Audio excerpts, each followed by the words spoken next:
नमस्कार, मी लतिका। आज मी तुम्हाला पनीर पराठा बनवून दाखवणार आहे। त्यासाठी बघा, हे गव्हाचं पीठ घेतलेलं आहे। कोणतं पण चपातीला वगैरे जरी असलं का नाही, तसं 1 चमचा तेल टाकायचं त्याच्यामध्ये। म्हणजे काय होतं, चवीला एकदम छान लागते, ते मऊसूद होतात एकदम। आणि थोडंसं मीठ टाकायचं। आता हे चांगलं आपण मिक्स करून घेऊया। मिक्स करून घेतलेलं आहे, त्यामध्ये आपण थोडं थोडं पाणी मळून चपातीला कसं आपण करतो असं मळून घ्यायचं। असं पीठ मळून घ्यायचं बघा, जसं आपण चपातीला मळतो तसं। ह्याला थोडंसं तेल लावायचं वरनं। अशा पद्धतीत झालं पाहिजे, एकदम इतकं चांगलं मळायचं, म्हणजे चपात्या कशा घडीच्या करा कुठल्या पण केल्या तर त्याला चव छान येते। आता हे आपण पराठ्यासाठी बनवलेलं आहे, असं तेल लावून आपण ह्याला झाकून ठेवूया। मी थोडंसं पनीर घेतलेलं आहे, थोडी कोथिंबीर घेतली, अर्धा कांदा एकदम बारीक कापून घेतलेला आहे। ह्याच्यामध्ये बघा 2 हिरव्या मिरच्या, आलं आणि लसूण हे असं कुटून घेतलेलं आहे। हे सगळं मिळून 1 चमचा आहे। थोडीशी हळद एकदम थोडीशी टाकायची, थोडासा गरम मसाला, जिरे धने पावडर आणि चवीनुसार मीठ। आता हे जे पनीर आहे ना, तुम्ही खिसून घेतलं तरी चालेल। 150 ग्रॅम पनीर घेतले मी।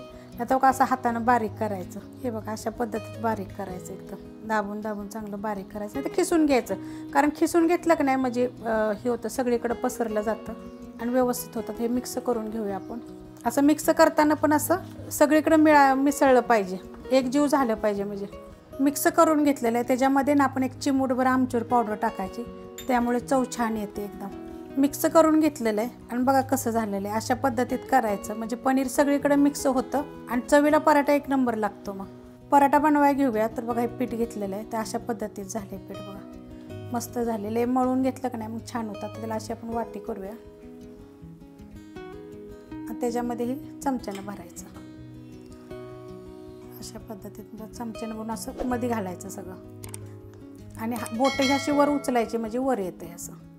तुम्हाला पाहिजे तर थोडीशी लाल मिरची अजून घातली तर चालेल, तिखटाप्रमाणे बघा।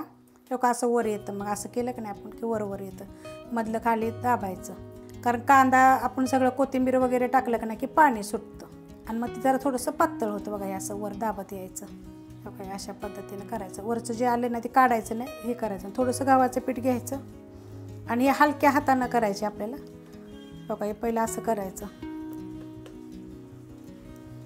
आणि मग लाटायचं, लय जोर देऊन लाटायचं नाही, हलक्या हाताने लाटायचं। अशा पद्धतीत बघा सगळीकडून घ्यायचं करून, पीठ लावायचं आणि जास्त मोठे करायचे नाहीत बघा, म्हणजे सगळीकडे पसरलं जातं आणि एकदम मस्त होतात बघा। तर मी छोटे छोटेच करणार आहेत, कारण मी कमी साहित्य दाखवले तुम्हाला सगळं। बघा सगळीकडे झालेलं आहे। तवा गरम करत ठेवला आहे, तर बघा किती मस्त असा पराठा झालेला आहे। आता मीडियम गॅस आहे, मीडियम गॅसवर आपल्याला करायचे।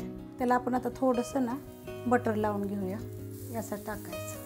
गरम तव्यात फिरवला का नाही वितळतं बघा। आता हे पोरं घरातून काम करतात ना, ते वेगवेगळं खायला पाहिजे त्यांना, त्यामुळे हे थोडंसं 2-3 मिनटं पराठे पण करावे, ते व्हिडिओ पण करावे। पलटी करून घेऊया बघा अशा पद्धतीत। आता हे वरती ठेवूया आपण आणि एकदम क्रिस्पी भाजायचं, असं दाबून दाबून एकदम चांगला भाजायचा, म्हणजे चवदार असं छान लागतो। पलटी करून घेऊया बघा, किती मस्त भाजलेलं आहे। असं दाबून दाबून भाजायचा आणि गॅस आपला मीडियम आहे। आता मी बारीक करते आणि बारीक गॅसवर एकदम असा खरपूस भाजायचा, फुगून दिला नाही बघा मी याला, असं दाबून मस्त केलं झालेलं आहे बघा। असा भाजला जातो, एकदम कडक करायचा, म्हणजे चव आपली एकदम मस्त लागते बघा। कसा फुगतोय, पण मी फुगून दिला नाही, त्याला दाबून दाबून भाजून घेतला। हे बघा किती छान असा झालेला, एकदम कडक असा मस्त झालेला आहे। दोन्ही साईडनं चांगला भाजला गेलेला आहे। तुम्हाला जर ही रेसिपी आवडली तर लाईक करा, सबस्क्राईब करा, कमेंट करा आणि शेअर बी करा।